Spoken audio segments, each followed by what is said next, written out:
Yes, my name is Bench and welcome back to our rail tutorial series. In the last episode we looked at setting up a basic rail with our pickup rails to set up a hangar and with this ship and all kinds of fun things. In this episode we're gonna up the ante. You'll see here we've got a force field and a couple of lights. Now, force fields always make things lots of fun, but when you're flying through the air and it's flat over here, what are you going to do? Because you can't have logic just floating there. So we need a way to visibly detect your ship approaching the pickup point and be able to handle things all appropriately. And we're going to do it with the miracle of area triggers or trigger areas. Now what we'll do is, in our previous example, take out all the delays and set up a trigger area. Now, the trigger area triggers an activation module that is next to it, and that we're in fact going to send it to a button just to reset it. We can't put the button directly next to the trigger area, it just won't work. Now, the other thing we'll do is we'll just chuck a couple of delays after our button, and that'll ensure that whatever we want to have happen, our ship will be beyond our trigger area, because otherwise it'll get confused. Now, placing the trigger areas. The reason why we need the delays is because our trigger area is actually going to be quite a large location. So you can see here we're kind of placing it in a rather large shape. What I'll do is I'll set up the symmetry planes like so, just to speed up the construction of it. So you'll see here we're placing it like so.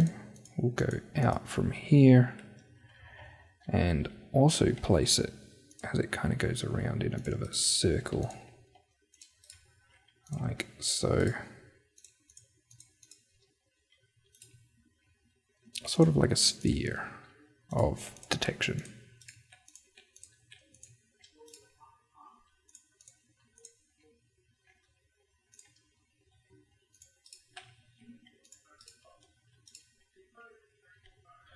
Like that. We'll go up the sides to ensure that we have pretty good detection around all. Now you can fill it in if you want, but for now that's what I'll do. I'll take the symmetry off like so, and I could just clean up that little section just like that. So then there we go, we've got a big ball of trigger area surrounding our pickup point, and that's because it takes a couple you can snap onto our actual rail from a couple blocks away from our pickup point. So long as you're approaching the pickup point, everything's all good. Now we're going to have to add in a couple more detections here. We'll add a button underneath the basic rail at the start, and we'll send that into a flip-flop that will just sit over there. And this is just to indicate whether or not things are free, whether or not this is occupied or not. We talked about it in last episode, and what we can do is actually change our lights to use it now instead. So when this is on, it is available. So we'll select all the green lights. When it is off and the knock gate is selected, it'll be occupied and all the red lights will be selected. Like so. So super simple, you can see just toggling it, nice and easy. The other thing we'll do is we'll set up a flip-flop and I guess we'll float it over here. Or here, there we go. And this flip-flop will control our force field. So you can see here, if I toggle it on and off, it toggles on and off. Now we'll chuck ourselves a button right by the side because we want to be able to trigger nice and easily our force field opening and closing appropriately. Now there'll be some other ones that get fed into this, but this is probably the simplest one to do. Now you'll see I'm putting it a block before the N, and that means that when we reverse we'll also trigger it, so we make sure the force field opens up when we need it. So I'm just putting a little relay so the pipes don't go directly, and you see now if I toggle that, it toggles on and off, which is what we want. Now, what we need to do is add in a couple AND gates on the end of our area trigger, and this is going to be for the two different instances where we need to choose what we want to do. Now, what we'll also do is we'll feed in our vacant into both, and this will ensure that no one's triggering our area trigger while someone's in here, and that'll prevent people from trying to get in while things are happening here. And what we can also do is we can change our flip-flop here to be disconnected from here and use only the vacant to control whether or not our activation module is in fact active. Actually, no. Let's just leave it how it is. Less complicated that way. So now we've got these two different AND gates, and we'll take the NOT and the flip-flop from whether we're coming or going, and we'll feed it into there. Now, what we want to do is when we're coming, the pickup point is there, the pickup rail's there, but the force field's in the way. So we want to ensure that when it's in this state, and it goes into this AND gate, that this AND gate just goes into our flip-flop to control our force field. So it turns the force field off, and when we hit this one, it'll turn it back on again. When we're reversing, what we want it to do is not only reset the force field, but it's also going to trigger resetting this to say that it can now accept people again. And that's through our NOT. And our NOT goes into that AND gate, so this will then go and trigger our flip-flop. But then we also need to give it a slight delay before toggling our flip-flop. Otherwise, our delay here will trigger both, and then things will just get messy. So we have a slight delay going into our flip-flop like so. And that's really it to this setup. So let's try it out with our ship and see how we go.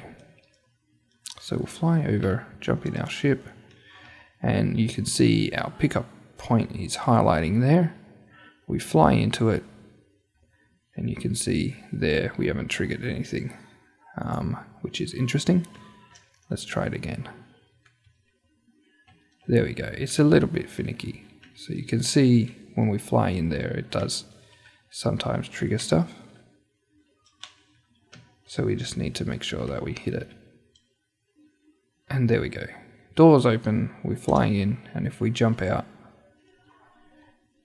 it triggers like so. And now this isn't a surefire way of detection. You could do a big box, you could do all kinds of things and just kind of calibrate it for your particular setup. Now you remember we added the launch hanger button, so you can see we reverse. We're going to go through the pickup point just there, and you'll see it should reset the gate, which it hasn't. So we must have missed hitting that point. And that just comes down to position of those area triggers.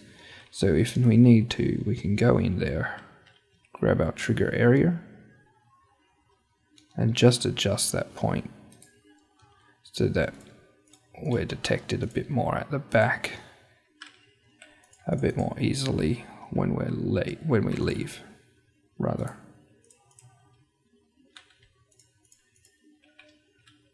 Now this won't always be the method. There'll be a much easier method in the future when we update it, but at the moment this is the way to do it in a way that's invisible to everything. So you'll see if I fly through that trigger area again, it should reset. And there we go.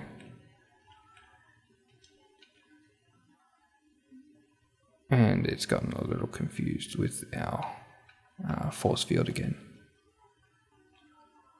So we'll just toggle the force field. We can jump in to our ship, and you can see there we go, we've parked. Now we can add in another button if we so wish, if you want to be a controller, like so. And we will put that into our T flip-flop there. And that way you can be like the controller of the of sending the ship out. And off it goes.